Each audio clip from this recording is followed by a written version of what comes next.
any innovation if you have done, or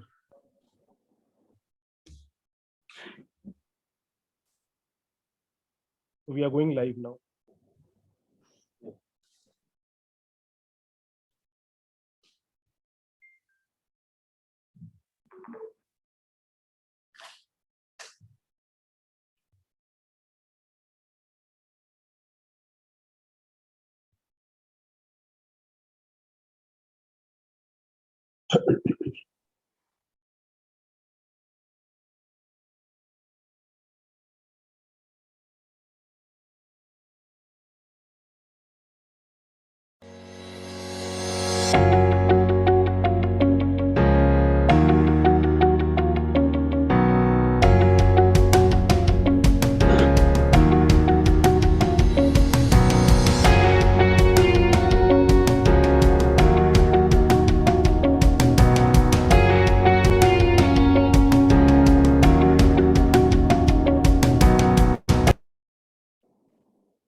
Thank you. Good evening, ladies and gentlemen. On behalf of ArdorComm Education Community, an emerging community in academia sector, I, Chandan Anand, the CEO and founder editor of ArdorComm Media Group, welcome our eminent speakers representing the higher education fraternity and are powered by partner Financepeer. At today's yet another interesting session of Education Leadership Symposium series. I welcome all the delegates and attendees who managed to block your schedule to be a part of this virtual symposium. With your support and association, we feel privileged and glad to host this event. Let me invite your kind attention towards a small introduction of ArdorComm Media. ArdorComm Media Group is a growing media company enabling communities of education, HR, healthcare and wellness, governance, media, entertainment, and art, abbreviated as MEA, to effectively advance their businesses and strategic interests by becoming their collaboration catalyst. Our passion is to co-create, co-learn, and collaborate for innovation and socio-digital transformation. ADO means passion, zeal, and COM stands for community communication. Our five core values are aspiration, reimagination, digitalization, opportunity, and readiness, abbreviated as ADO. We are a team of passionate enthusiasts who have taken an effort to co-create positive changes in the society by collaborating with the community leaders like you and help co-create such knowledge sharing platforms. We aim to become India's leading and most desirable media voice by enriching communities with the ecosystem of knowledge sharing platform, information and news, and also opening the doors of networking and collaboration. Today is the third session of 3-month series of Education Leadership Symposium. In the previous session, we discussed how can planned financing solution and technology collaboration aid in developing a better digital infrastructure or digital campus. And the second session, how can skill development be enforced in educators with the help of technology? In today's session, we will focus on how can blended learning change the dynamics of education system. We have researched and carefully chosen a very interesting and relevant panel topic today. Our eminent speakers are the stalwarts of the education industry. We are shortly going to witness some meaningful and great deliberation from this panel. And I'm hopeful that we all will enjoy, learn, and enhance our knowledge from today's session. The session is live on our LinkedIn page. We'll be also promoting it on our Twitter and FB channel. We also will be tweeting the content of ArdorComm on the Twitter handles. Every speaker is getting tweeted with the content and the remarks which you are putting in this forum. The links will be shared in the chat box. Kindly like and subscribe our social media pages. I request all the attendees and viewers to make this event more interesting and engaging by your valuable participation. I encourage you to ask relevant question in the chat box, so I could pick up some of the relevant question and put it in front of the speakers. So with this, now let me invite our first speaker for the day, Mr. Amay Parulekar. He is the head of business development Financepeer. He is a BTech engineer and is a go-to guy for school fee finance. He comes with a wealth of 15 rich years of experience and is one of the founding members of Financepeer. Amay is skilled professional. He is experienced in global sales and has worked for companies like Microsoft, eMudra, and Grupe Varista. He envisions to ease out global school fee and high school education fee payments and boost the education ecosystem. I welcome you, Amay. I welcome you for the opening remarks and your industry presentation.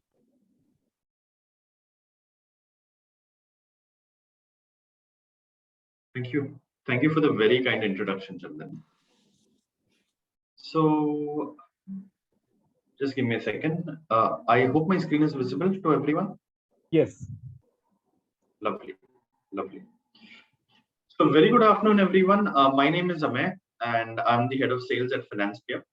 So, I'm sure most of you guys must have heard of us.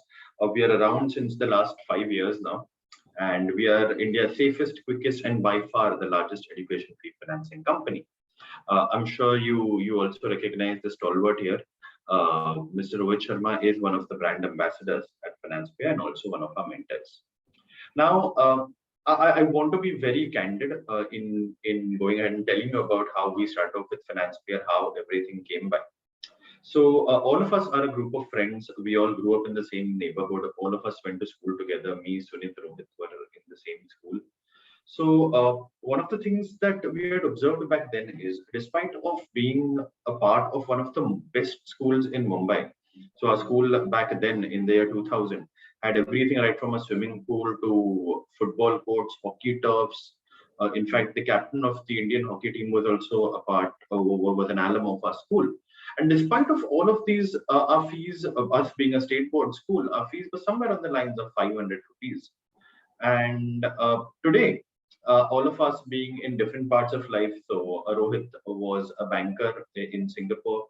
Navish was working with Cognizant. I was in Dubai. So we all met up after in the year 2015, and we were just discussing about the developments that are happening. And one huge change was the fact that the fee of our school today was 80,000 rupees for the exact same school. It's changed into a CBSE, but still, the fee is now 80,000 to around 1.5 lakh rupee. So we thought, how is it that maybe us being from middle class family, there's no way our parents could have afforded this. So I'm sure others are also facing the same problem. But at the same time, if I want to buy maybe an iPhone, I can go ahead, I can buy it without any interest, without nothing. I can just show my card and I can get it on EMIs. I'm like, why can't the same be done for something which is as important as education? And that's how the entire concept of Financepeer started. So within the first year itself, Google took notice of us, and Google took us under their wing. And they gave us a working space in Mumbai. They gave us all of the legal help, everything that we need, all of the technology. And so in short, they incubated us. And once we were big enough in the year 2019, we decided to fly all by ourselves. Google is one of the partners at Financepeer. So the whole idea of Financepeer began with the fact that we can pay the students entire year's fee on behalf of the student to the educational institution on day one, and the parents can pay us back in EMIs. Just the way if today it's Chandan and me, we were just talking before the seminar started. It's getting so hot. He's in Pune, it's 40 degrees over there. I'm in Mumbai, it's 36. If you want to buy an AC, you wouldn't pay 50,000 out of your pocket. Chances are you will go for EMI. 10,000 rupees over a period of 5 months. It's done. You don't have to pay a single penny in interest. Why not the same in education? So that's the idea with which we started. And because of this, it resulted in at least a 30% increase in the number of admissions, where if say one college is giving a fee financing solution and the other is taking the amount upfront, people choose to go ahead for the option which has fee financing solutions available, where they can pay with EMI without really paying a lot of interest. Similarly, we decided that it's not just the fee payment, it's all the other fees, tuition fee, transport, any kind of laptops, devices, anything that a child may need for their education. Everything can be covered through Financepeer. Not just this, during the time of COVID, we also realized that just paying the fee is not good enough. We have to do something extra. That's when we started off with insurance for every single child. So tomorrow, if there is a job loss in the family, a child doesn't need to worry about the fee payment because a finance partner has taken care of it. In the case of job loss, there's an accident. If someone is not able to work for a year, we've still taken care of it. If there's a death in the family, then as long as the child is in your college, they don't need to worry about fee payment because our institution takes care of it. So we decided to be an education institution, not just with the money, but also with the heart. This ensured that there is working capital with all of the colleges, with all of the universities that we work with, because they get the entire amount upfront. So this is how we went and this is how we started. But a contract is basically nothing if you can't help with good service. That is why we have 24/7 dedicated customer support.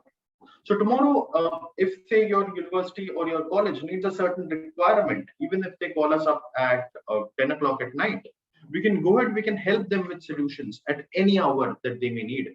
We can help design custom brochures, custom flyers, give PR ads in leading newspapers to make sure that the people are also aware that this university is taking the extra effort to make sure that they're doing something for the parents. Similarly, like I said, we have a strategic tie-up with Apple. Google is one of our parent companies. So we do a lot of functions, a lot of free workshops for the children, right from something like entrepreneurship, something like a Shark Tank, where we promote ideas of children, and we can go ahead, we can get that done at your school and your colleges as well. Along with that, we also provide 10% of cash back to all of the fee payment that's made. So if say a child's fee is 2 lakh rupees, they get 20,000 rupees as cash back, no questions asked, which they can use for a variety of learning platforms online. So they can maybe go ahead, they can do an MBA course on Upgrad, they can go ahead, they can help someone go ahead and learn on White Hat Junior, learn coding, learn an English language. If nothing, just learn singing from Asha Bhosle. She's a part of our app as well. So there are plenty of things that you can do on the Financepeer portal. Another thing that we thought that we should be offering is a free LMS, a free ERP solution, which gives access to every single thing that a university will need, right from the admissions to the inventory, to the hostels, boarding, leaving certificate. Everything is taken care of in our ERP and LMS software. And we give this product for free for every single university that we work with.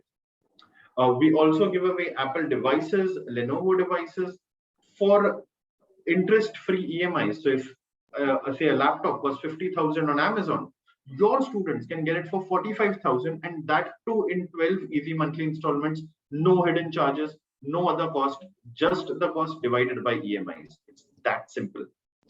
A lot of us are also paying around 2.5% when it comes to payment gateway. So if a child is making a credit card transaction or a debit card transaction, you're charged a certain amount.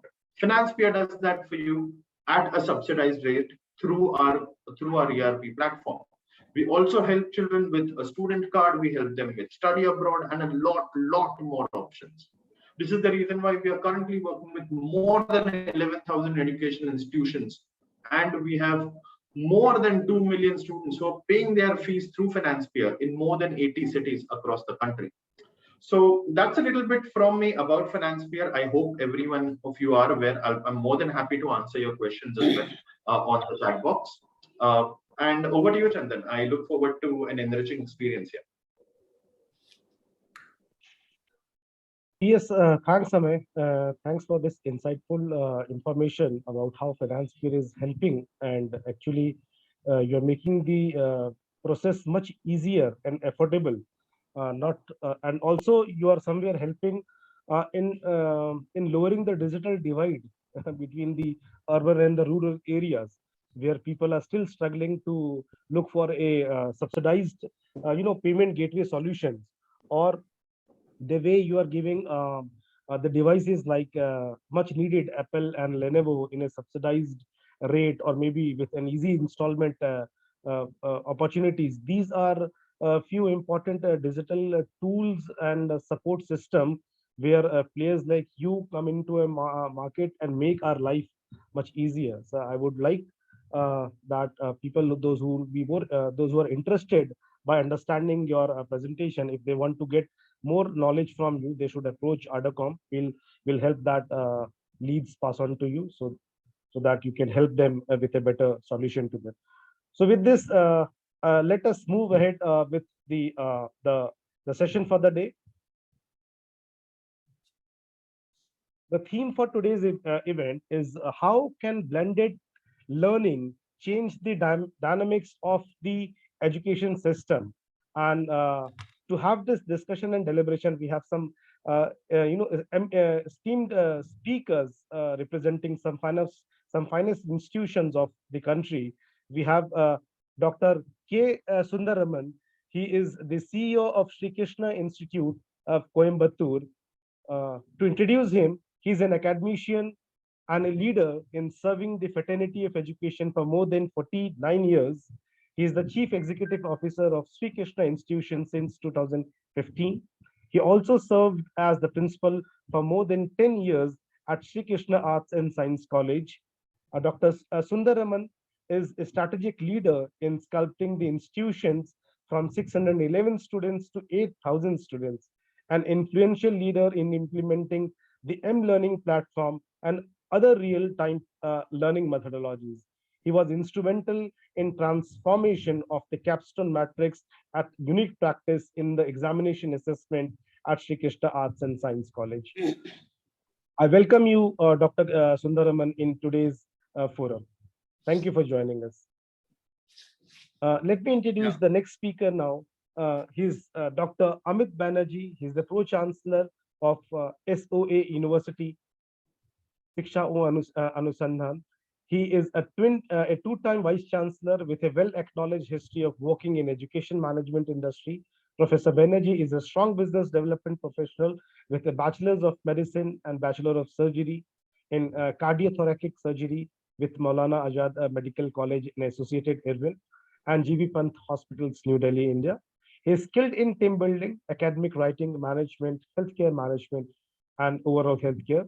He is associated with international healthcare and academic organizations in various capacities with responsibility of curriculum development and postdoctoral education. I welcome Dr. Amit Banerjee in today's event, sir. Our next speaker for the day is Dr. Tabrez Ahmed. He is currently working as the Vice Chancellor of one of the finest institutions of Northern India, GD Goenka University. And he has expertise in the areas of cyber law, intellectual property rights, and commercial law. He holds a PhD cyber law at IPR, LLM commercial law and cyber law, and BSc honors from AMU University. Previously, Dr. Tabrez has served various academic and administrative positions as a Pro-Vice Chancellor and Dean School of Law, Galgotias University, Director in Dean School of Law, UPS, Professor and Founder Director, Alliance School of Law, and several others. Dr. Tabrez is the founder of Technolex Foundation and National President, PNGI. He is also the National Vice President of International Council of Jurists, London.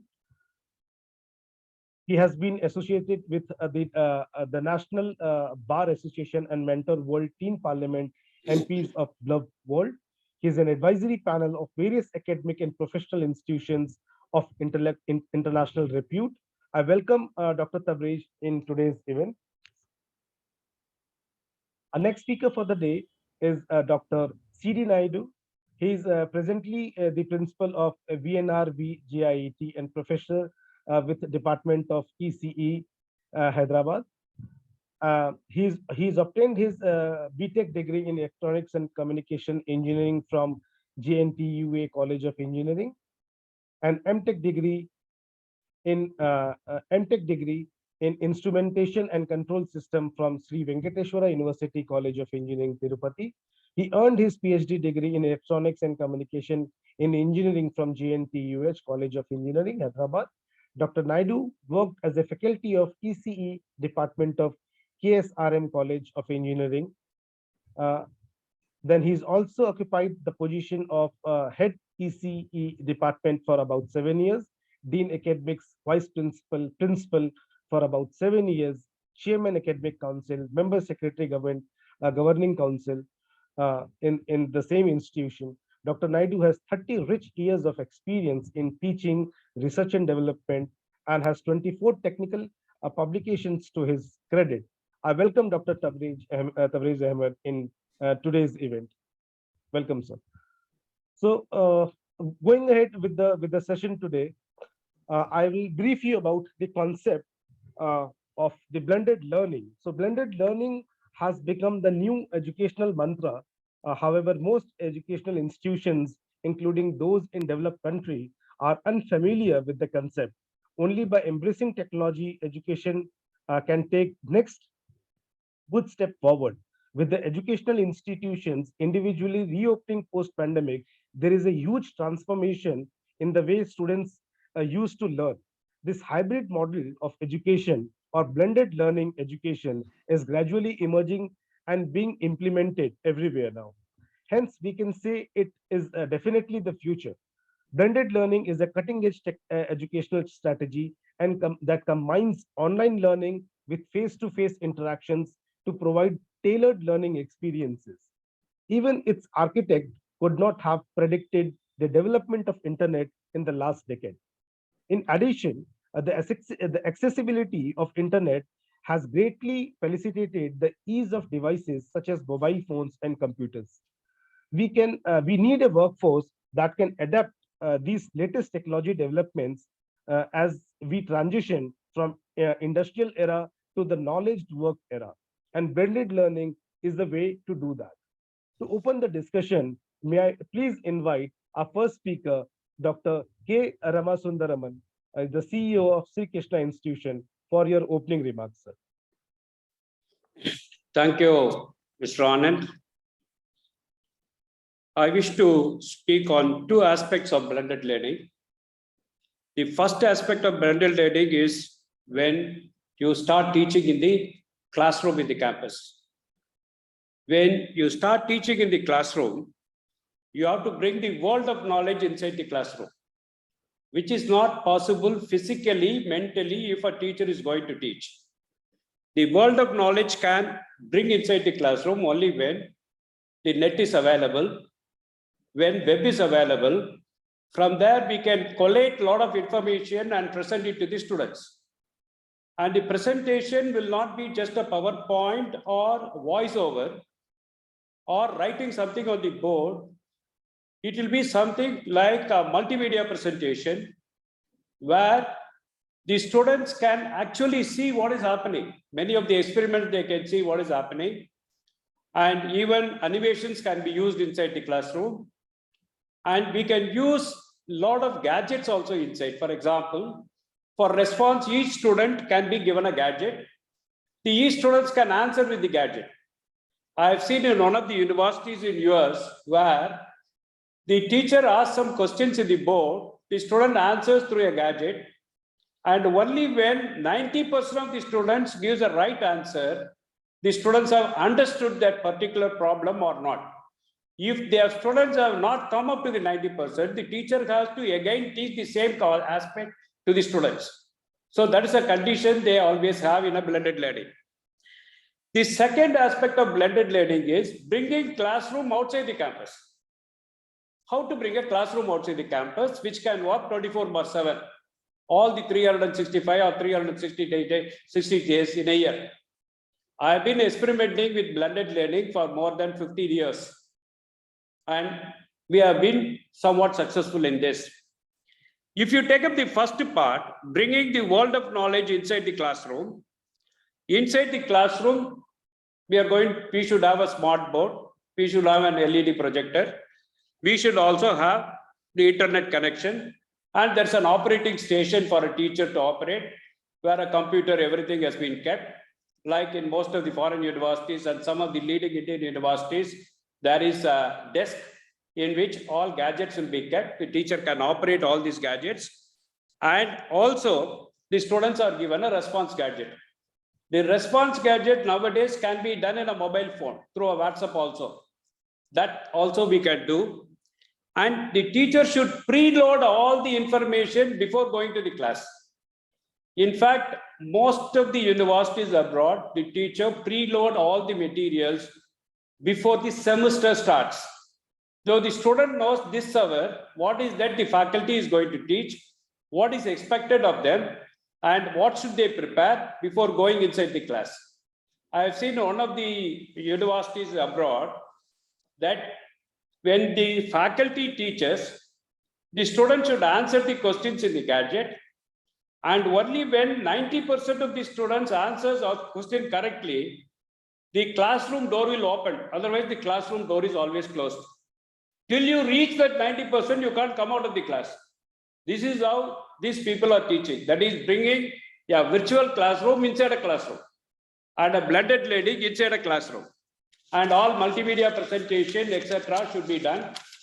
And we can search in the Google, because Google is the biggest advantage for blended learning. You can search and bring any information on the spot inside your smart board itself. So there is no limit for learning if you are going to have a smart classroom, and the classroom will be converted into an interactive classroom. The student won't get bored, the teacher won't get bored, but only thing is that the teacher and student should practice, and they should be equipped with all the gadgets, and they should prepare well for the class. And beyond the classroom, blended learning, another aspect of blended learning is when you go beyond the classroom. Beyond the campus, we have to construct a classroom for every student. The student should be able to go inside the classroom anytime he wants, even at night, 12 o'clock. If he is not able to sleep, he should be able to go inside the class and work on that. There should be some board there, and he should be able to study from that. He should put some questions. Some other student will answer the question, or some teachers will answer the question. The discussion forum will be there, and students can also predict certain things. For example, YouTube is the biggest predicting website we have. Every information you put in the YouTube, you ask for the YouTube, it can predict 12 advanced information. Suppose, for example, you put a question, what is finance? It gives you a video for 3 minutes. Immediately that video will predict another 12 videos. The 12 videos will predict another 124 videos. Ultimately, in 2-3 rounds of search, you will land in 2022 budget presented by our finance minister. This is how the YouTube predicts. So there is no need for us to restrict our syllabus within a textbook, and the syllabus should be open. I'll come to that point later. Maybe I'll complete in another 2 minutes because other people have to talk. So if you take up here, e-books are available there. YouTube predictability is there. Then open source, there are a lot of open source material which is available there. And all classroom also can be recorded and put outside the classroom also. The students can watch it anytime they want. For that purpose, we have to do only 3 things. I take only 1 more minute here. Number 1, you should not prepare a syllabus like what we are doing now. The syllabus should be open-ended. You should only give certain topics. The student should know how much he has to learn in the topic. He can, fast learning students can go much higher in that particular topic. So how much to learn is depend on the student. He can go and search and go on developing the topic. Then the teaching learning process, the teacher should be only a facilitator. The teacher should never teach. The teacher should be a facilitator. Teacher should tell them how you can go and search the material, how you can study the subject, at what level you can go. Beyond that level, what is available? Can you go beyond that level? For example, if you take up artificial intelligence or data science, do you want to go to artificial intelligence to the highest level or to the middle level? If you complete middle level, you can go to the highest level. So teacher is only a facilitator. And examination system, the whole examination system has to be changed. The examination system should be, for example, on the spot assessment should be there. Once a class is over, immediate assessment should be done, maybe through a multiple choice question and so on. And questions should be only HOT questions, not LOT questions. Lower order thinking questions like define, explain should be totally taken out. We should have only questions which test his analysis part and application part. And a student, when he comes to the 3rd year or when he comes to the postgraduate level, you should go for highest order. The last 2 orders in Bloom's taxonomy we will have to take. So the teacher should be trained to ask questions in the third order or fourth order, as well as when they go to the higher up, they should go to the fifth and sixth order. The student should also try to analyze something and write. It is not simply solving a problem is important. What analysis he does, how he think about that particular topic, what is the knowledge he has got in that particular topic, everything should change now. Then only the blended learning will be helpful. So I feel blended learning is a concept which has come recently, which has opened the whole globe with us. In fact, this learning has got no limit. But classroom learning has got a lot of restrictions. But this learning has got a no limit. But we have to create the infrastructure.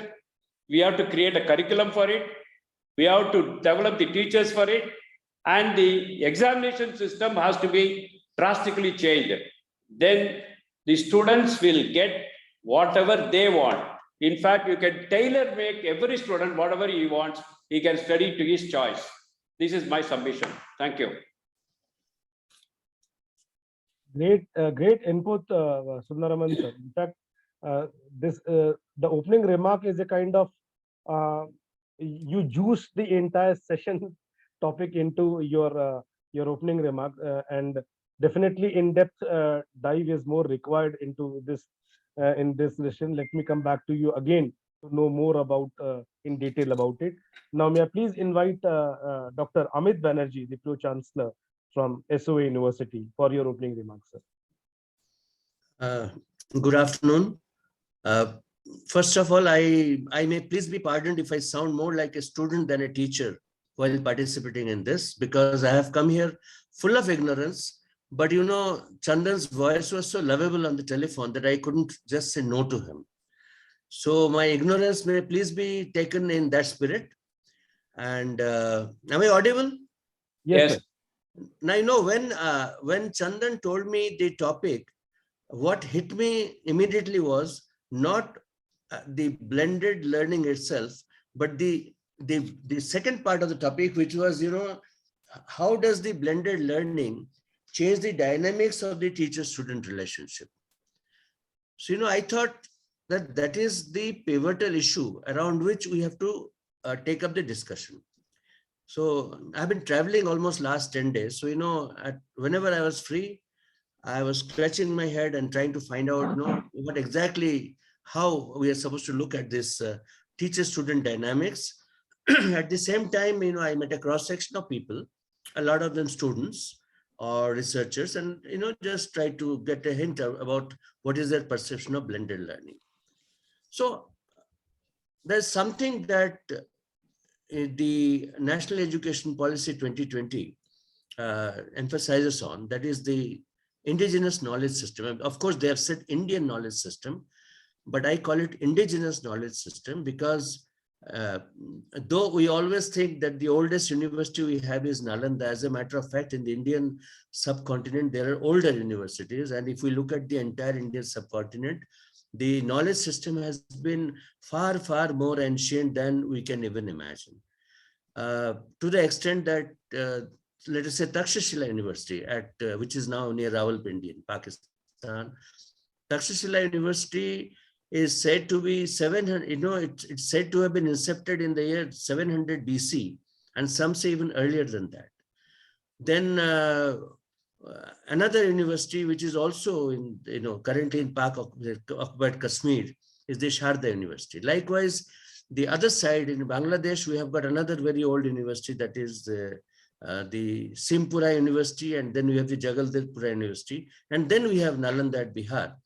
And interestingly, just 15 kilometers away from Nalanda, they have done some excavation, and now they're finding another university to be existent there. The name is Talheda, and from the Archaeological Survey of India's you know, assessment, it appears that Talheda has been there even older than Nalanda. Now, so when we are talking of the ancient knowledge system, what was the ancient knowledge? If we ask one phrase about the ancient knowledge system, which is related to today's topic, it is the Guru Shishya Parampara. So, you know, right from the days of the Vedas and the Upanishads, as a matter of fact, the word Upanishad The word Upanishad means, Upa means near, and Upa means near, and Ni means down, and Sad means sit. That means sit near me. So Upanishada, the study of Upanishada means the Guru is asking the disciple to sit near him so that he can talk about it. But at the same time, we have another example where there is no face-to-face learning, but there is digital learning. And as Professor has just now pointed out, that even distant learning has been one form of blended education.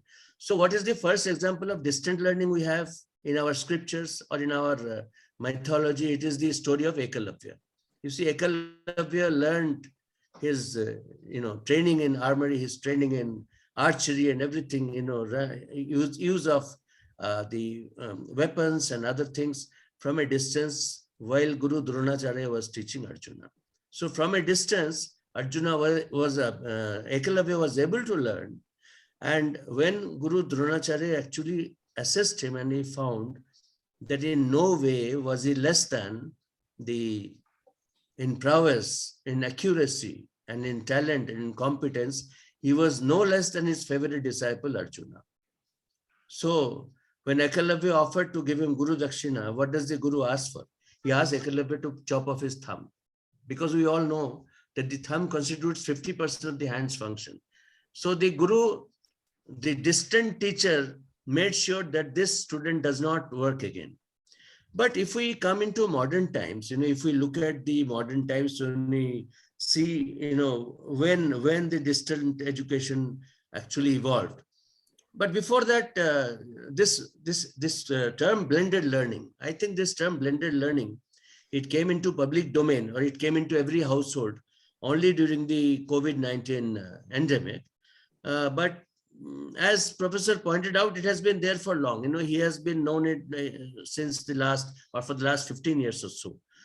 But while talking to people, I found that it is not correct to interchange the two terms hybrid and blended.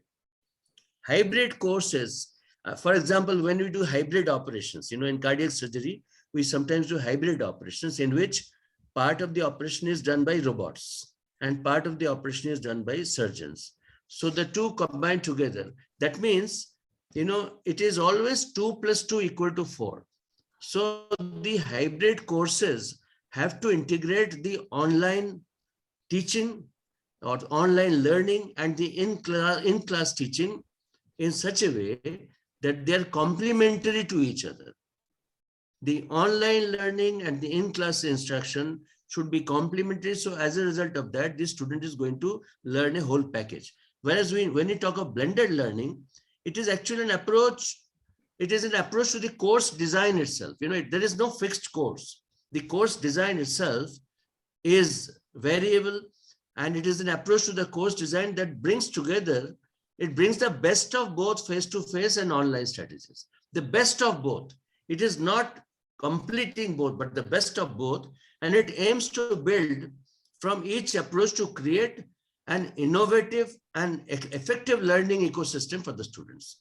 So, the student has fair amount of freedom to decide how much and how he is going to learn. So basically, if we say in a nutshell, what does blended learning incorporate? It incorporates face-to-face learning as well as online collaborative learning, but it also involves self-paced learning. So the student is not put into any rigid framework of how soon or how late he can complete the work. So face-to-face learning combined with self-paced learning and online collaborative learning makes building blended learning. And the advantage of online learning is, why has it become so popular? It has become so popular because of the student's preferences. The student is able to apply his own preferences, but the fact remains that blended learning is a pedagogically oriented innovation. It is not as though there is no pedagogy in it. So it is a pedagogically oriented innovation driven by the students and the faculty. And that is why, Mr. Anand, your question is so pertinent here, that is blended learning eventually going to influence the relationship between the teacher and the taught? So that is what we need to discuss. But coming back to, what I was saying, what is the genesis of blended learning? I was just trying to find out the first distant course was, if we come to the modern era, if we come to the last 200, 300 years, the first distance course was actually implemented by Sir Isaac Pitman, who launched the first distant education course through, his innovation of shorthand. We all know that it's Pitman's shorthand. So through the innovation of his shorthand, he introduced the distant learning, because in that, shorthand texts were supposed to be sent to, by teachers to students at a distance on postcards. And from that postcard, the student was expected to decipher the expanded form of the shorthand message and then get the entire thing. So this was one. And then when we come into 1960s and 1970s, that was the time when two things happened. One is, we started having mainframe computer-based training. At the same time, those of you who were there in school at that time, you remember that the television also came in. We had those days we used to have only Doordarshan in the 70s, and we used to have Doordarshan school education programs. So in the school education program, there used to be maybe 1 hour in a day or 2 hours in a day, when in a particular hall in the school for a particular batch or a particular standard or class, they used to start the TV, and from the TV, they used to get part of this supplementary education in addition to the face-to-face teaching that they were acquiring in the class. So in the utilization of the television as a medium for imparting education, while the student is sitting in the school itself, in addition to the face-to-face interaction that the student had with the teacher, automatically becomes a kind of a blended learning, blended because both face-to-face is there and the innovation of television is there. And the same TV-based technology continued, and later on from, in 1980s, from 1 or 2 channels, as you can see now, virtually for every subject, there's a television channel. And, then our government of India, the AICT and the UGC, they have got programs like SWAYAM and MOOC, and, you talk about it and you get it virtually on every subject. You can get a televised, or you can get a recorded program, or you can get an accessible program from which you can supplement or complement whatever face-to-face learning you have had in the school or in the college. So it is probably inaccurate to assume that COVID-19 is the first introduction to blended education or blended learning. It has been there, and the supportive learning actually has done the students a lot of good. But again, the question that remains unanswered is that, does it change the relationship between the student and the teacher? And then, of course, from this, we have now got CD-ROMs. You can carry your classes in your pen drive. And if we come to sort of, if suppose we talk about the, discipline-based variations. Discipline-based variations means when you talk of medical sciences. As you know that the country needs a huge number of doctors, huge number of healthcare workers. And as we all know, that in the medical college, the first 2 years of training is on cadavers. We need dead bodies on which the students can dissect and learn the anatomy and learn the variations of anatomy and learn how the pathology is applicable to the anatomy. And only then they can proceed towards further learning about taking care of patients. But how is it possible that in medical colleges, which earlier used to have just 50 students in a batch, even AIMS Delhi, even today has 50 students in a batch. And now exponentially, the number of students in medical colleges has grown to even 250 in a batch. So how are they going to get so many cadavers? So what they have now got is they have got the simulators. They have got simulators, simulated cadavers on which, under instructors' eyes or under televised or under kind of recorded messages, they can learn how the thing. So what I'm trying to say is that the simulators also add to the armamentarium of blended learning. And then comes the most important thing, that when you graduate from the cadaver to the actual human beings. So, MBBS is the baseline degree of medical college. It says Bachelor of Medicine and Bachelor of Surgery. Now, to a layman, probably Bachelor of Medicine means the patient goes and shows to you, and then, you examine him, you get some tests done, you get his, monitor his progress, and then eventually you prescribe some medication to him, maybe tablets or capsules or injections or syrups. So that is how the layman construes the Bachelor of Medicine as. But Bachelor of Surgery means you should be also able to do certain amount of surgical procedures to call yourself a doctor. For example, delivering a baby, or doing a cesarean section in remote place where qualified gynecologist or obstetrician is not available. Or leave aside that, suppose somebody has got a small boil which needs to be incised with a knife, you should be able to do that. So these things can usually come with practice, and practice is not feasible when the number is more than the available resources. So I think in these aspects, the importance of blended learning comes. So today's student of surgery perforce has to watch a fair number of surgical procedures on YouTube or other recorded material available from important institutions. For example, Harvard Medical School. Actually, I went to train there in 1993. Even at that time, Dr. Amit, let me come back to you. So yes. let us have the opening remarks from the rest of the speakers, and then we can have a Actually, I have given my closed remarks also. Okay. No. So I have nothing else to say, but I will interact further. Okay. Thank you very much. Yeah. But beautifully, sir, you have made the transition from the traditional mode of education. You named it Nalanda, Tehlada University. Thanks to you, sir, for giving me this knowledge about Tehlada University. Definitely, I will research more about it. But Takshashila, Sharda, and other traditional mode of you beautifully in your own narration told about how what is the definition of Upanishad, and how distance learning from a relationship of Eklavya Dronacharya to the current mode of education, and then very beautifully you transitioned it to the medical phase of education. Thank you so much for letting us understand, sir. It was very beautiful in a very simple language. You helped us understand what is the difference between hybrid, distance, and how relationship of students and teacher will formulate this even better. Let me come back to you to have a deep dive on it, sir.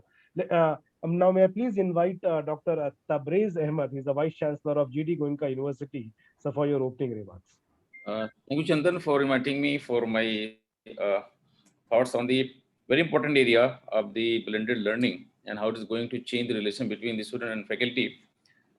We know very well that it is really very nicely said by Dr. Sundaraman and also Amit Banerjee about the various facets of the blended learning, and also about the hybrid learning, and also is going to impact the teacher-student relationship. It is very clear that only the pandemic has realized the power of online education, because before that there were a lot of mix and match model. Some faculty were supporting, some were against this, and some thought that those who are not good faculty, they will try to use the PPT in the classroom, multimedia in the classroom, and those faculty without any support come and teach. They are really great professors because they memorize and know everything. So at least one thing is very clear from pandemic, that now we have very powerful media, and also we can, by support of the AI, machine learning, and also by the blockchain technology, if we include all these support system to the faculty, the value addition can be very, very high. And also if we can also engage the student and train the faculty student that how to use this technology, the kind of value addition is very, very high. So I think now the era will be definitely a blended learning. Now how effectively we can use it, there's a lot of debate is required, that what kind of the portion, which portion can be run in the online mode, which can be offline mode, what examination can be in the offline, what can be the online, because it has pros and cons. And definitely to program wise, it can vary. Dr. Amit Banerjee was talking about the medical education, that how we can, simulators can help. And also the already recorded video lecture can help in advance basic learning for the student. And once they will come with the basic learning in the classroom engagement can be very, very high. So faculty is not supposed to just handle the basic thing. He can start from the very high level, and by debate and discussion, the classroom learning can become very, very high. And also, K. Sundaraman was talking about the syllabus. He was talking about the, let us do not have fixed kind of learning. Open syllabus he was promoting. I'm very happy that he is trying to bring even the 5th generation of education, because currently we are in the era of 4th generation education, where we are trying to have the sync with the growth of the IT. Because if you see the growth of the IT and on the technical thing, because we had earlier before in 17th century, we had the first level of education where there was no mechanical power, no horsepower, only horsepower was the system.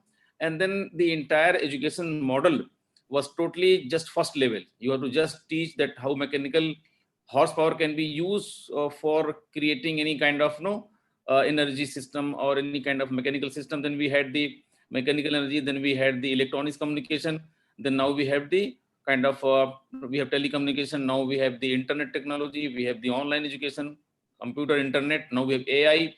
So my idea is that our education will go on changing depending on the industry growth, and then we have to sync from what we teach in the classroom and what is required in the industry.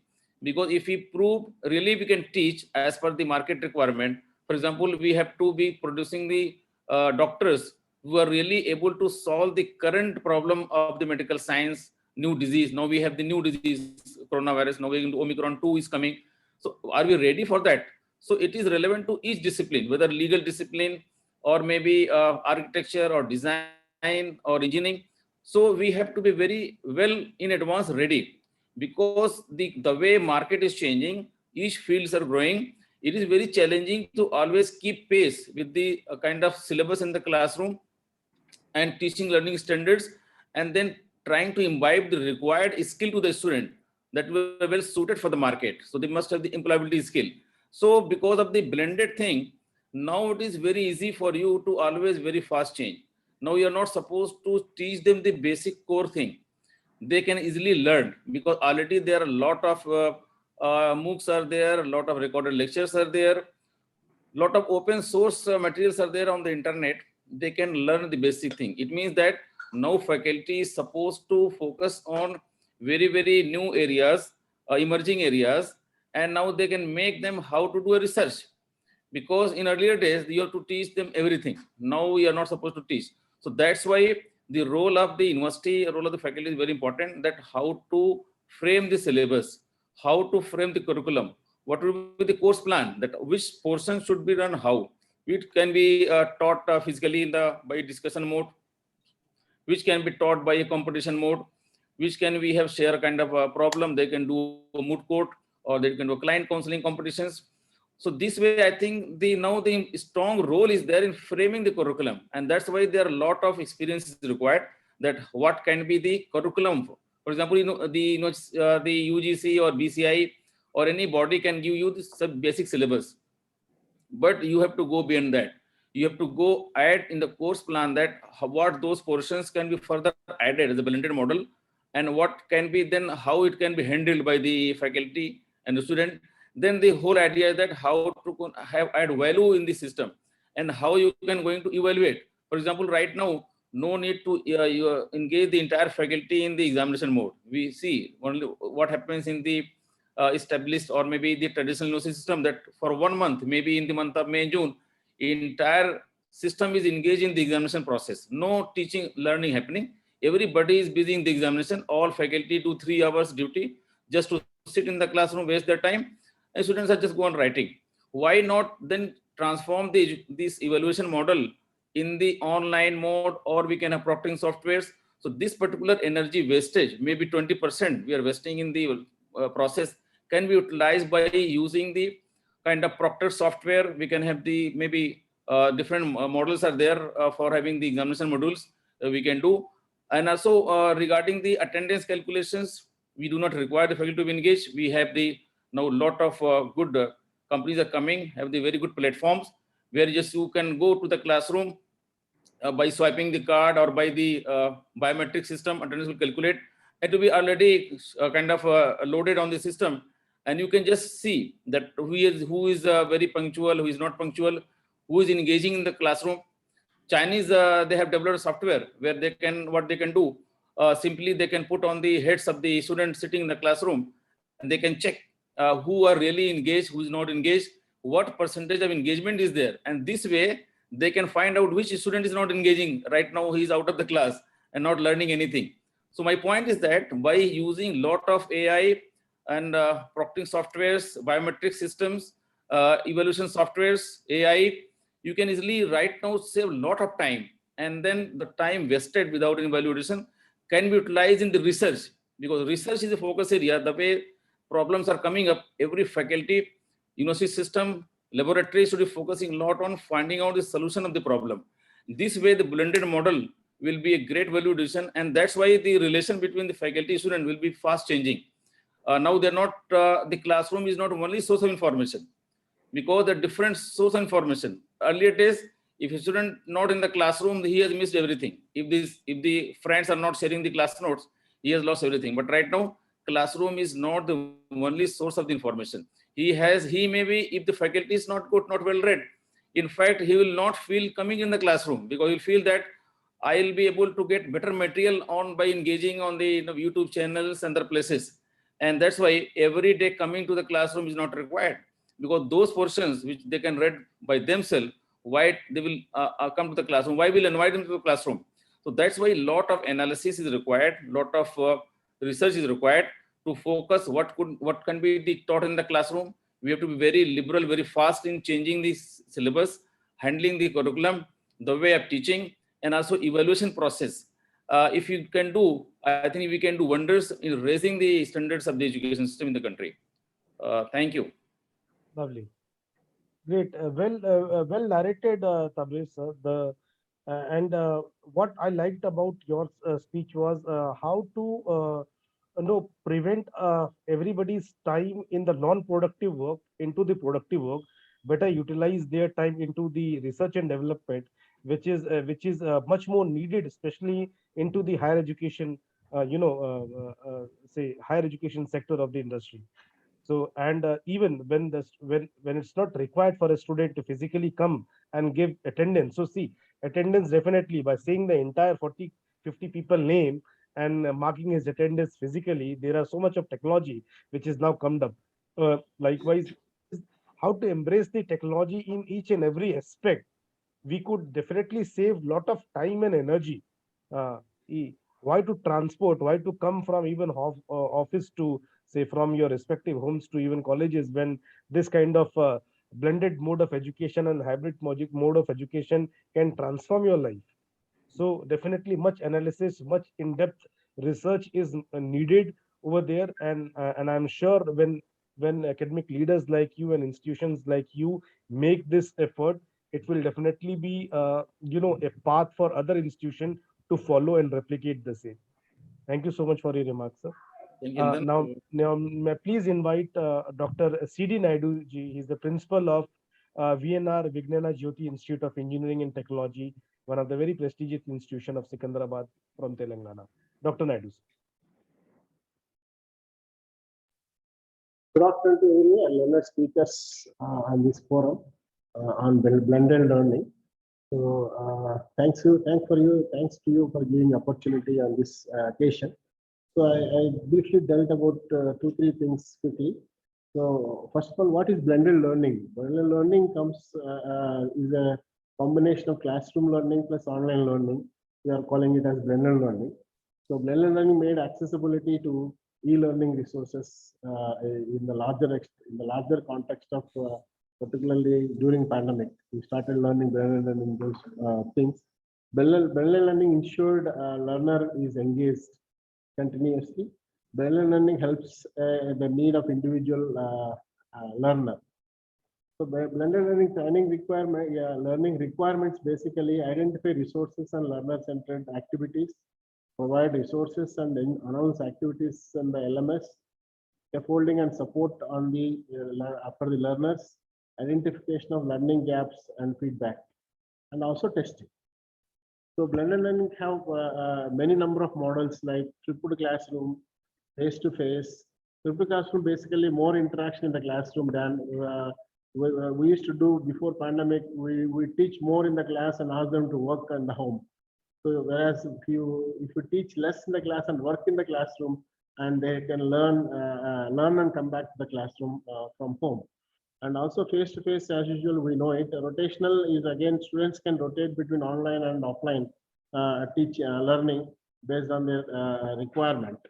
Flexible models, enriched virtual, students can take up online learning through Coursera, NPTEL courses like that. There is a lot of information that can be gathered through that. Proper assignments, assessment models can be brought into the blended model. So, and also strong feedback system is important for the both for the teacher as well as for the student, saying that how much he has learned through blended mode. So advantages of blended learning is with reference to context of for students, increase student interest keep students focused for a longer duration. There's one thing, provide students autonomy on learning, and quick diagnostic information can be brought and student feedback can be obtained through this blended learning models. Enable students to learn and on their own in their own pace rather. Prepare students for their future skills. So the advantages with reference to context of a teacher is more engaged with the students, better information and feedback on work, what he is doing, and teaching, team teaching. There's a collaborative teaching, collaborative learning will happen, and extend time with the students, extended time we can interact with. More leadership roles can be brought in, and focus on deeper learning, and new options can be to teach at home can be thought of. Flexibility in the timings can also be planned by the teacher with reference to students learning. So coming to challenges, access to resources is a big challenge. Digital divide. Some students are not able to have a good access because the vast country with a lot of social statuses will be there. Access to technology by the students is a big challenge in the blended learning modes. Even we have seen during pandemic ones. So quality of education, there is a big complaint on moving to online learning on the quality of education. There is a hue and cry from the parents as well as some students. So quality of education has fallen down because we are moving more online than physical. So help and support, probably students struggle to get any help from the faculties because we are not reachable like what we do in face-to-face teaching. So students help and support will lose that particular connect between the teacher and the students. So there's a big gap that learning will come down. Quality of education will come down. So probably challenge is also there in learning, blended learning modes and or online learning modes is their self-discipline. Students have a greater self-discipline to learn himself at a greater depth while in blended learning. It is not possible for all kinds of teachers, all kinds of students, in fact. So self-discipline is a big criteria there. And student experience, retaining student satisfaction levels and keeping them their quality of education is a big task. It's a difficult task rather. So blended learning, it evaluates whether we are habituated to have a good focus on evaluation and assessment procedures while we are in teaching face-to-face. So while you're coming to a lot of innovative trends that have come into picture while evaluating the students. So open book systems have come, group examinations, even for conventional theory courses also. Spoken and speaking examinations have come. On-demand examinations have come. So that's the thing. Designing a project as an application for the whole course is also an evaluation of the things. And the creative products also is one kind of evaluation for the students on learning. So blended learning has changed the education to a greater extent because both in the perspective of the student as well as the faculties. So in the blended learning mode or online learning mode, the student can pick a teacher and timings, and it will be a greater flexibility and also a greater demand on the quality of the teacher also. So that will happen. Frame your courses So he can frame what courses he can take, and then student can take and learn. So based on the need and interest of the students. That's a big thing that has happened in the dynamic change of the education system through blended learning. So design your degrees. Finally, the student can design your own degrees. These many set of courses. This is minor. This can be a micro degree for me. This can be a minor degree for me. For the student perspective, that's a student-centric courses that he can learn through blended learning. That's the greatest advantage when student perspective is looking at it. And study through any mode of study he can do it. Either he can take up a real world examples, and he can study a project based learning, he can choose. So there is multiple number of options that a student can choose, and then take his own skill development. So learning or exams on demand. So nowadays even NEP 2020 also focuses on this point. So a multiple number of exits and entries will be there. So anytime he can entry and anytime he can exit from the courses. So every time he exits, he should have a specific skill and take examination, take certificate and go, and come back whenever is required to come back. So that kind of environment that is there. So that is what the total transformation that is made with the student perspective through online or blended learning. So coming to that, the speaker spoke about the online blended learning gave many advantages and other things, but experiencing in the campus is being lost. So because when the students are there in the campus, so about 4,000, 5,000 students, 6,000 students are there on the campus, peer learning will be greatly enhanced. That is the loss factor for the students when we go online or blended learning mode, because they can sit alone. Learning is much less when compared to the campus learning. So they learn more during their stay in the campus, interacting with the faculties as well as interacting with their student peers, and doing projects together and working assignments together. So that will be a great loss for the students through these kind of modes. So that's what my opinion on this. So thank you everybody. Yes, thank you, Radu sir. Very well said, and in dots, you explained it quite better how we can how this blended learning of education can help both to the students side also and the faculty side also. How helpful it is in terms of flexibility, in terms of managing and managing and optimizing their time. And definitely there are few challenges in terms of access of resources. You told about the quality of education might get hampered. Discipline is definitely required. How to manage working from say studying or working from home. How will you be disciplined in in terms of delivery of the lecture, or in terms of acceptance of that particular lecture.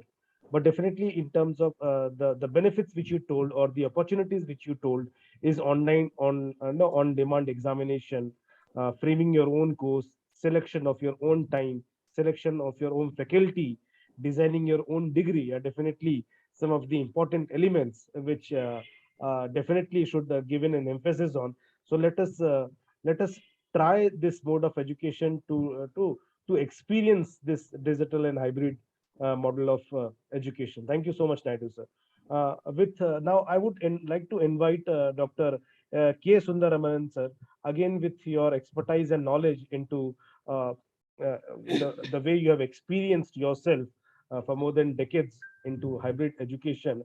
What are the challenges when it comes for teachers, especially, and for faculty in implementing this blended learning, or executing this blended learning, especially from the teacher's point of view? Would you like to throw some light on it, sir? Basically, teachers are bound by the books and other articles available, but they don't search for materials in the net. Normally, I found there's a fixed syllabus given. As per the syllabus, the reference books are given, textbooks are given. They study the textbooks and prepare, And also they look into the previous year's question papers. So they know what pattern of questions will be asked. And based on that, they teach the students. And teachers always want to play on a safer side. That is, they don't want to take any risk. If I get 90% research, is fine. Management will not ask. My principal will not ask. This is how the teachers' attitudes are. But teachers does not look into what kind of knowledge we can give it to the student. The knowledge of the teachers are definitely limited because human beings' brain is limited, knowledge can be stored there. But they can also have, like what we are having in a computer, an external hard disk. They can also have an external hard disk. They did not have to depend on their brain. The external hard disk is the web. And that web has got no limit as far as storage is concerned. In fact, I read a beautiful article written by one of a very famous educationists abroad. Why should we prepare notes? Material is available in the net. And why can't we pick up from the best material available in the net and give it to the student? Now, for example, you think about a digital book, an interactive book, and now Wiki is available for it. You take up a particular topic, put it in the Wiki, it will give you one page. And inside that page, each word, main keywords, you can go inside and start learning again and again and again. Once you start going and learning again and again, what level you are learning? First, we are starting with a basic thing. Then one by one, the student should be experienced to go. The teacher should also have the habit to go inside Wiki. Wiki gives everything in the world. Any topic in the world you take Wiki, it will give. Why we have not prescribed Wiki as a subject of study or a textbook for study for the students? That's a question I asked my faculty members. So I trained them in Wiki. YouTube, it got a predictive ability. So we'll have to train them. And the teachers should always understand that they are not going to prepare for a particular hour in the class. Today's hour, most of the teachers, in my experience of 49 years of experience, I found, tomorrow I have a class, I sit tonight, prepare very well. I know the subject well, but detailed preparation, I will do it today. And tomorrow morning, I will go and deliver it. And after 3 days, I will forget it. And next year, again, I will prepare and deliver. It is like preparing your food every day, fresh, and delivering it, because old food nobody will eat. So this is how we are also doing. But here it is not like this in a blended learning. I never said that blended learning, you should have only online learning. No, I am not for it. The teacher's role is very, very important. The student-teacher relationship is something which is unique, which gives the confidence to the students.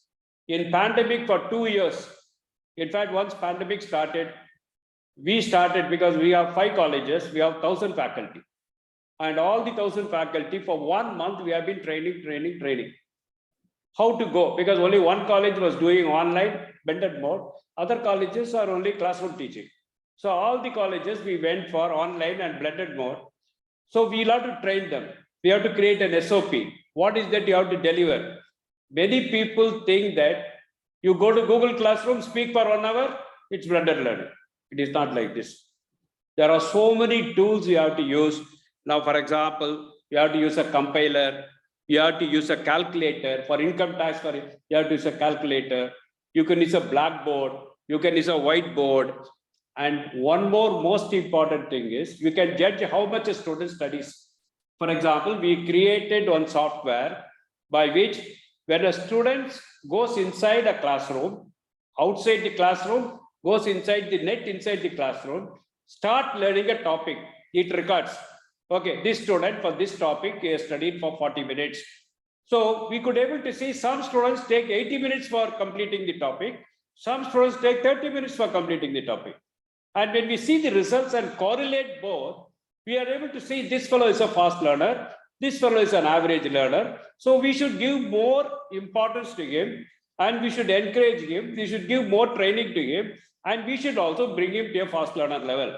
So that statistics also can be taken. If you prepare a software, how much they are going to learn, how much time they are taking for learning a particular topic, how much time they are taking for writing an assignment. Everything can be recorded. And we have a list. And every teacher looks into that and find out why he takes so much time. Then we counsel, because teacher role is very important. They have to call and counsel the student. Say, you have taken 80 minutes to complete this topic, whereas your friend has taken only 30 minutes. Why? What's wrong with you? So maybe he has got some problem in learning. So what is his learning skills? Basic concepts he does not understand. So first you ask him to go to basic, then you come up to this level. So likewise, you can tailor-made your teaching process to each and every student. But for that, you cannot have 100 or 250 students or 100 students. You should have only about 40 or 50 students in your class, and every 20 students should have a faculty, so a mentor, and that mentor has to look into that every day. And last but not the least, I like to tell you, teacher's role is not within the 6 or 7 hours in the college. In arts colleges, only 5 hours. In medical colleges, it's 8 or 8.5 hours. In engineering colleges, 7.5 hours. It's a 24/7 job if you are going to have a blended learning. So that is how we have to work.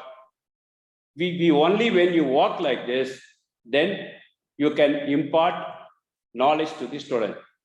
And teaching should be knowledge-based, not examination-based. Thank you.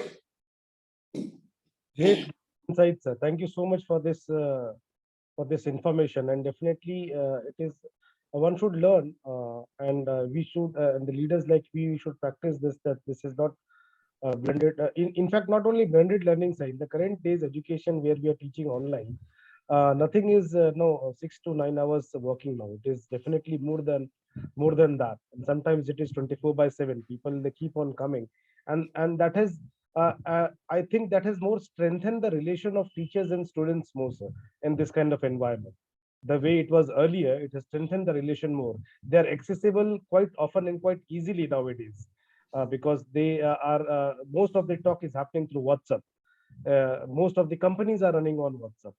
So definitely this COVID era has accelerated the mode of education. Blended was there, but it has transformed into a better way.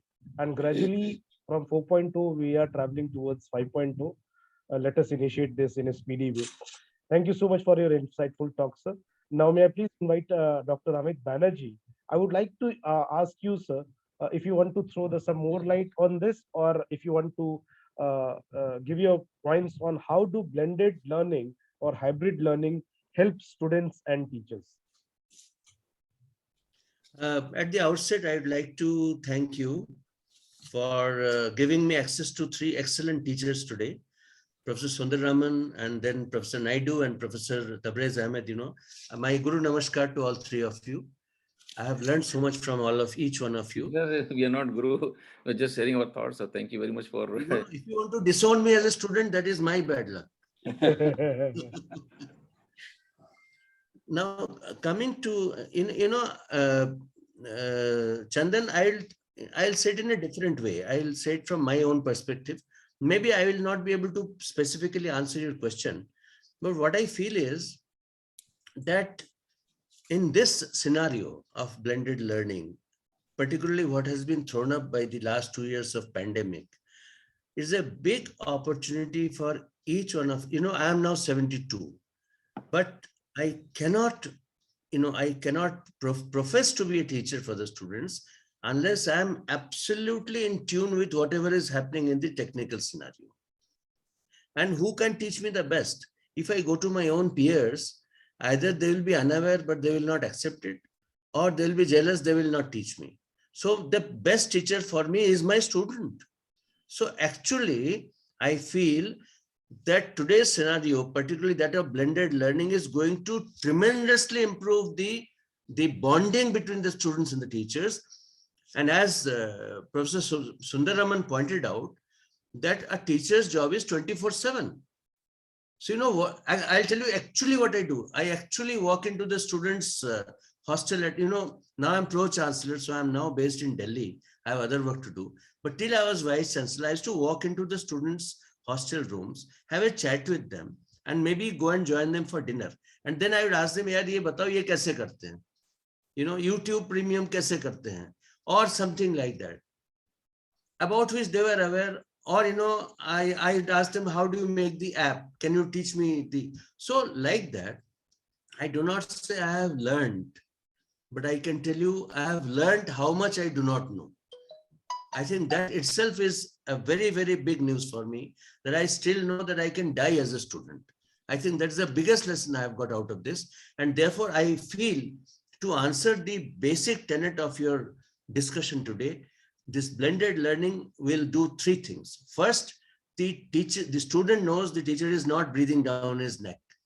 So, you know, he will neither be scared of the teacher nor be abhorrent of the teacher. Normally what happens is, you know, he knows, oh, he will come and he will again take attendance, this and that. That will not happen.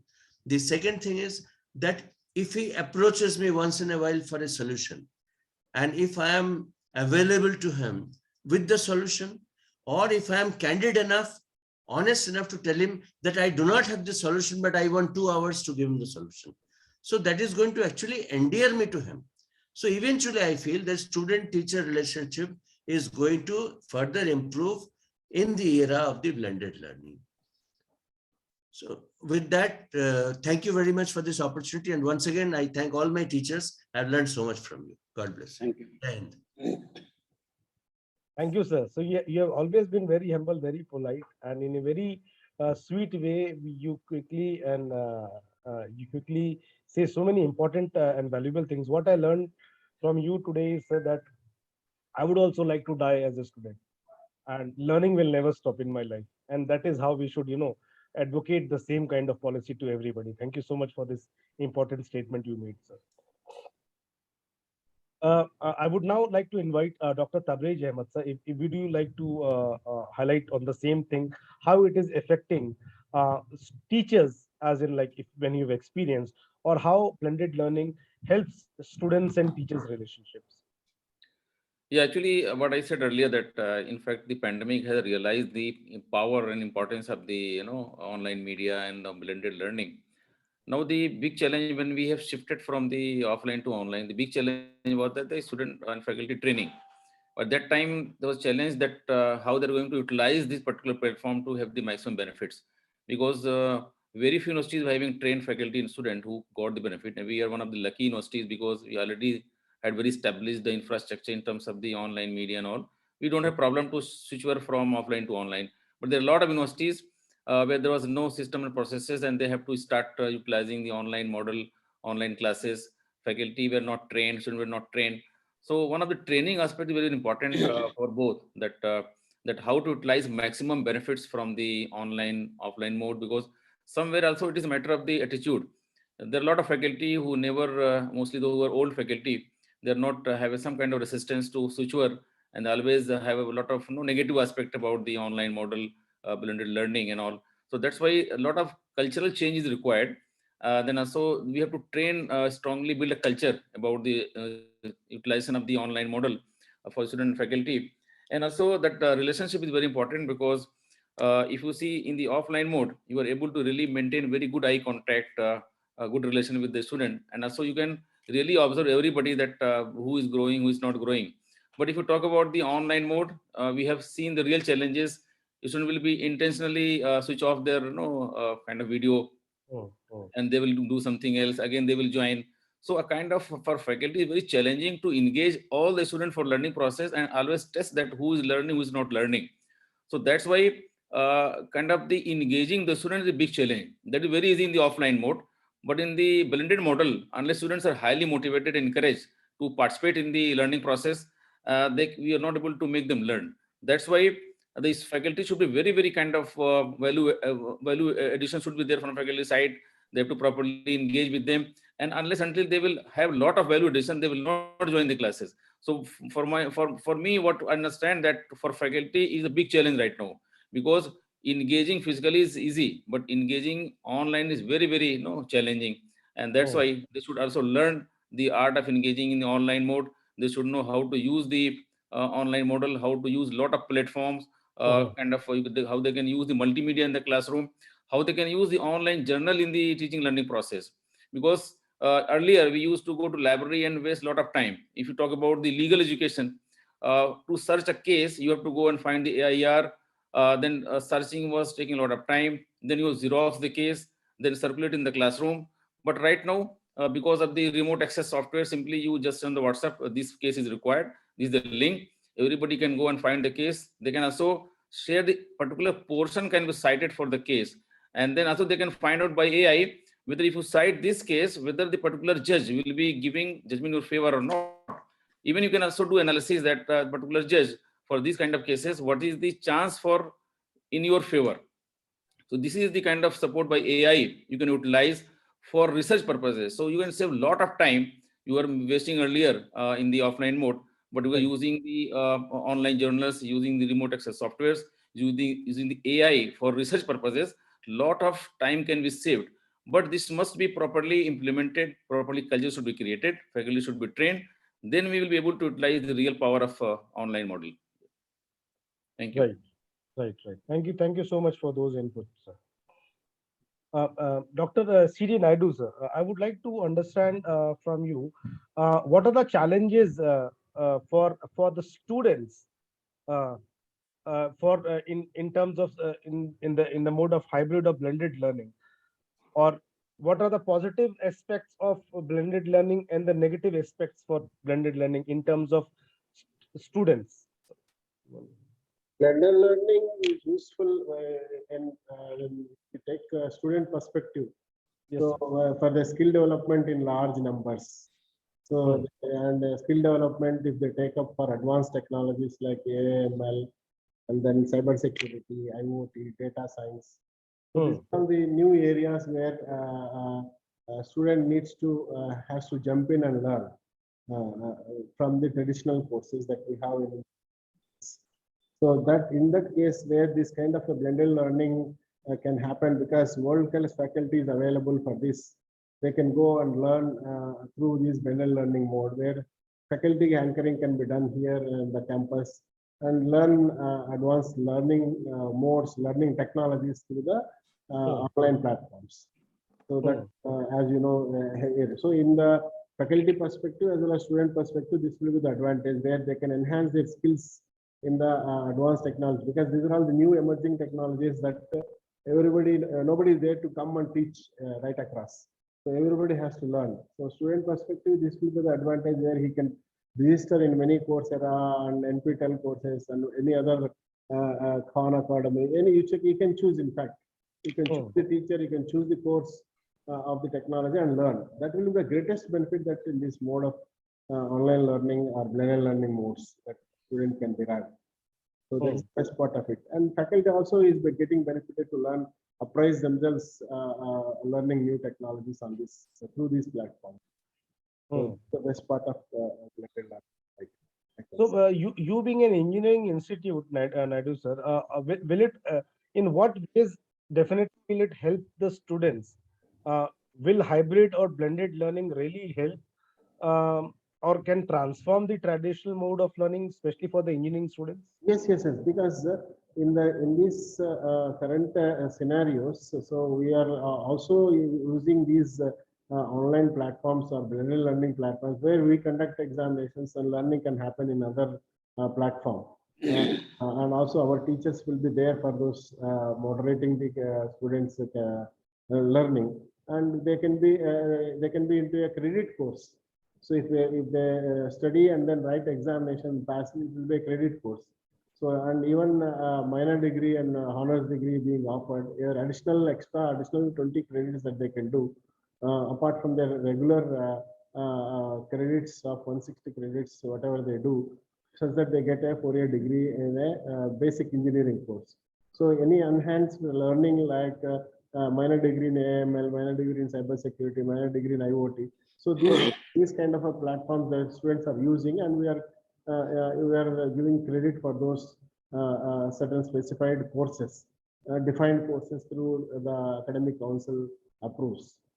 So based on the approval of the academic council, so we are offering. So that way, it is a great benefit for the student perspective also to get additional degree as a minor degree, so that he has a additional skills that he can has So actual degree in AML will comes apart from his basic electrical engineering or civil engineering. So he can be employed in the core domain as well as in the corporate sector of software engineering. So that's how the multiple skill a student is getting through because of these platform blended learning modes. Few courses are taught by teachers, and a few courses are taught through platforms, and halfway through also happen sometimes by the teacher as well as the platforms. So that's a great benefit for the institution in the engineering institution I'm talking about in particular. So that it is a great benefit for us. So Well said. Thank you. Thank you for that input. Thank you. Amay, I would like to invite you also. I would like to know from the corporate side of the industry, the technology side of the industry, how can technology partners can help transform this education system? How blended learning can change the dynamics of education system? Sure, sure. So to put it simply, I believe us being an edtech startup or just a startup for that matter, we do have the additional responsibility because we can move a lot faster.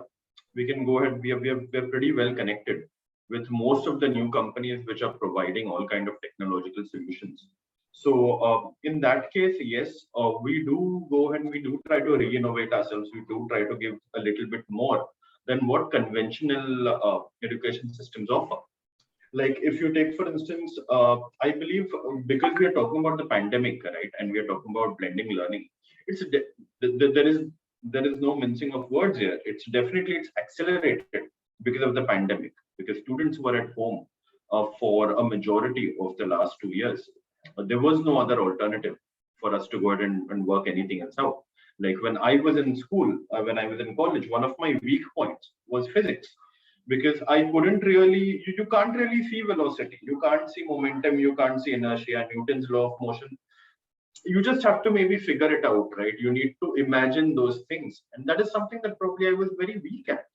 But today with tech, I can see fantastic illustrations, like some of the panelists here very well mentioned. I believe Dr. Sundaraman mentioned about interactive when it comes to education. So that is something which helps children a lot more. When I see the kind of videos today for physics, I feel here I could have maybe got better grades than what I got, simply because it's a lot easier to learn this way. So that is the reason why. Another thing is, so I believe Dr. Tabrez Ahmed mentioned something about a Chinese device which tells you as to what are the students which are paying attention or not. I feel that is fairly invasive. But one very good method is through once the course is completed, right, or once a subject is completed. I've seen some great new apps and products where a child can quickly, as a homework, answer a few questions on what they've done simply on their tablet, just pick and choose answers. And on the basis of that, with the algorithm, it will tell you what are the students which were able to grab a certain concept and which are the ones who couldn't really understand something. Now, that could mean two things. One, that maybe the student is not able to understand, he's not able to match the pace. Or two, probably even the teacher needs to go ahead and go a little slower when it comes to certain subjects, right? So probably when it comes to calculus, probably there are certain parts of it where some of a certain set of students are not able to grasp that. So that AI can actually tell you what are the students which are not able to understand it, and we can give special attention to them. So that's a huge benefit that I feel which can come to it. And us being a startup, like I said, we have the extra responsibility. So what we do is we provide with all kinds of ERP solutions. We ensure that the student has the best device to learn from without paying the full price that most people in the market are paying. We go ahead and we try to bring in these new products to a child's doorstep. So in case if you need a platform for correcting exams, if you need something for aptitude, if you need any of these things, we have the kind of connects to help you with that for free, of course. We'll just be helping you with it. So we can guide you to the right direction, and we can tell you the people who can help you with all of these. Not to mention our ERP, which is in the market for somewhere around 10 lakh, that's for free for all of the institutions that we work. So that's a little bit that we can do. And of course, I'm very open to suggestions. If someone is coming here and telling me that, hey, Amay, there is this extra thing that probably you as a startup can add in your armory, I'll be more than happy to go ahead and do that as well. Because everything that we are doing today is a result of the suggestion and the feedback that we've received from the market in the last 2 years. Before that, we didn't have Apple with us. We didn't have a student card with us. We didn't have an ERP LMS system. But today we have it as a result of what is the feedback that we've got from the market. And we continue to do that. Lovely. Thanks, Amay. Thanks for those valuable inputs. In fact, technology partners like you can definitely help transform this or accelerate this movement faster. We know what we have to do, but when the association happens or when partnership happens, this the access of varieties of options that becomes easier because there is a guide, there is a counselor, there is a mentor who can tell us which is the right investment, where should we buy this, and how helpful this could be. So these are how, so this is the entire system is of the collaboration and networking. More we collaborate, more we do the networks, more knowledgeable we'll be if we want to implement any of the hybrid technology or any of the blended technology. Only for the sake of Google or only doing some of the videos of YouTube won't help. You should actually put your shoes into that, and you should personally experience. It is not a loss making business, it is an experience making business. So since this kind of education scenario will continue for more longer, it's not for years or years. In fact, I'm more encouraged to such kind of learning opportunities. And you see the kind of students will be coming out who struggled in these last 2 years would be different altogether. They would be having much more idea about technology, about innovation, about digital learning than the students who passed into in 2019. So it is entirely different scenario altogether. With this, we had a very interesting session for the entire day. I would just like to summarize, or I would like to have a closing remarks from all the respected speakers. I would like to ask Dr. Sundaraman for your closing remark, sir. In just one line here. See, the blended learning is an experiment. And if this experiment can be done innovatively by educators, professors, and students, there is nothing more than that as of now for the next 10 years. I have seen in many universities, in foreign universities and other countries I visited, they are already into blended learning. And in India, we have just started.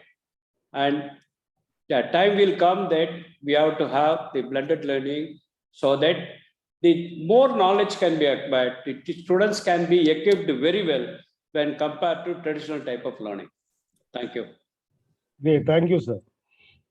It is experimental. We have to experiment it. Well said, sir. Dr. Amit Banerjee, for your closing remarks. Well, I think Professor Sundaraman has beautifully summarized. I have nothing to add on this, but there's something else I would like to say. That do not believe that the corona is gone. COVID is very much there. It's coming in new forms. Omicron 2, now Delta Cron is coming. So it is my request to each one of you who are on this line to please take care of yourselves, wear a mask wherever you go, and make sure your near and dear ones will also wear a mask. Remember, a mask is not a necklace. It is not to be hung on the neck. And if you do not cover your nose with the mask, it's as good as not wearing a mask. So stay healthy, stay safe. Thank you very much. God bless you. Jai Hind. Lovely message, sir. Thank you so much, Dr. Banerjee. Dr. Tabrez Ahmed. Yeah, I want to say that because we are talking about the blended learning, but the cost is going to be very high, and also keeping in mind the condition of the universities, it is very challenging to always be updated and have the real and good technologies. So because we know very well the investment in the sector is not very high from the government side to private, they have to bear. And also the life is very short. For example, if you have the good technologies, either you can get license or you can buy the hardwares and all, and the life is very short. So actual cost is going to be very high, and that's why the affordability will be an issue in future unless government provides some kind of support to universities to survive and also go on getting real benefits from the blended learning, online models, and also the kind of this remote access softwares, and also the platform in LMS form. Infrastructure is also very important that to maintain properly, and also the training part is very important that to get the real benefits. Thank you. Right, right. Well said, sir. Training, affordability, and cost. These are very important elements. Until unless you get a support, there is definitely a cost to it. And you have to keep on upgrading every time, because it is not that you purchased and it will last for long. Every time we have to upgrade it, and that includes cost. Very valid point. Dr. Naidu. So to conclude, as he said, infrastructure, probably with reference to student perspective, bandwidth perspective for the students, laptops and other things is a big issue. And also in the university perspective, large digital infrastructure is requirement. Another one is training the faculties, students, stakeholders in the education institutions for blended learning mode is a challenge, and adapting to the technologies is also a challenge. So that will be if that eases, probably the blending mode of learning will be enjoyable for the faculties and students. So, but as I said earlier in my talk, that nothing replaces face-to-face teaching, classroom teaching. Though these are all things that can supplement the students' learning, but not actually replace it from the classroom teaching or blackboard teaching. That's what I feel. So thank you for the opportunity. Thank you. Yes, thank you, sir. Amey, your closing remark.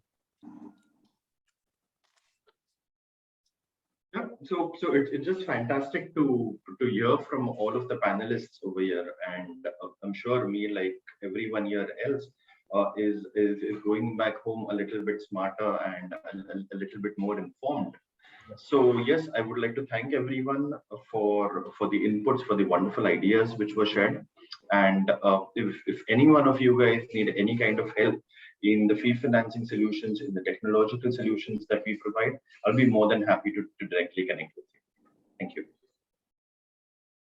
Great. Before ending, let me just flash a screen. Backend team, I'll just like to update you or tell you there are two more important events which are just in pipeline in the month of April, and we want your participation there as well. The backend team, can you please flash the upcoming session on the screen so that What is it? on 12th of April, we are coming up on the session, how innovation and financing partnership will help reduce the urban-rural appeals in education through easier financing.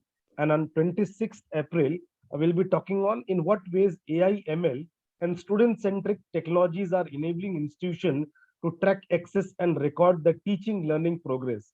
So you see, every session is very researched and in topping in different direction, and these are very important topics. So definitely, in terms of maybe a speaker or maybe an attendee, I would request you to kindly join these sessions as well.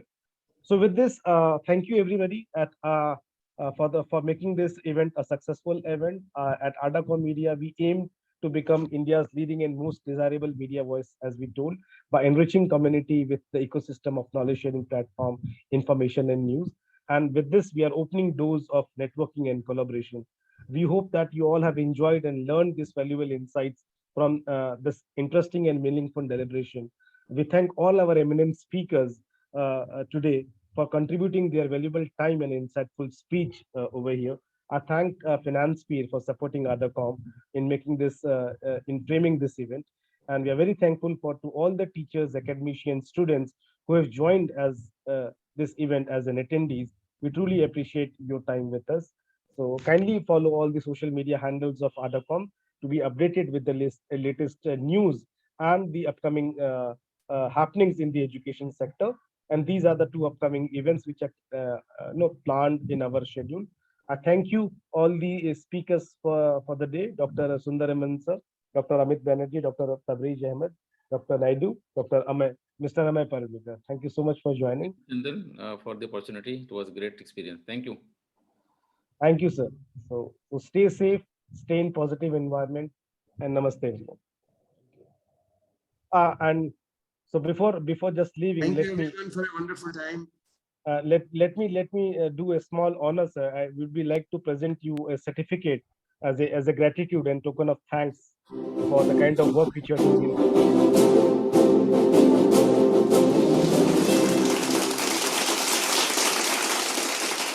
I'd like to present this certificate to Dr. K. Sundaraman, the CEO of Sri Krishna Institute of from Coimbatore. Congratulations, sir. Thank you for being a part of this event. Next.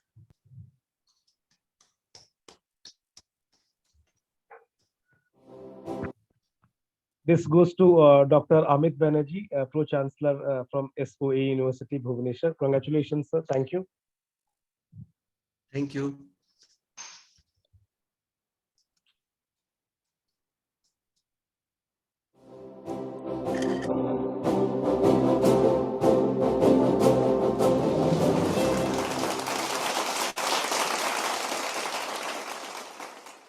Dr. Tabriz Ahmed, the Vice Chancellor of GD Gunka University.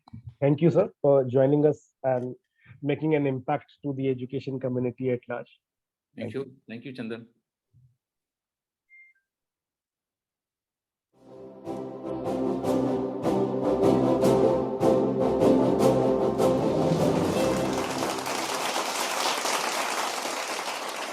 This certificate to Dr. C.D. Naidu, the principal of VNR Vignana Jyoti Institute of Engineering and Technology, Secunderabad. Thank you so much for joining us in this event, sir. Thank you, sir.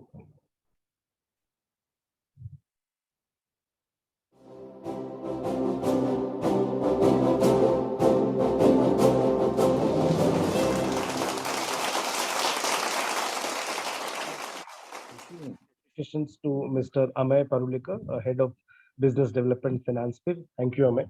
Thank you so much, Chandan. कहीं गुस्सा कहीं निकल रही है. So thank you so much, everybody. With this, we now formally Sorry, I end the forgot session. to mention you as my teacher, so let me make up now. Thank you. I thought you were one of the hosts. So thank you once again. Thank you. Sir.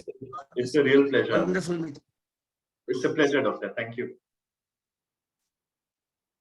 Thank you so much, sir. Bye. So bye-bye, everybody. Namaste. Thank you.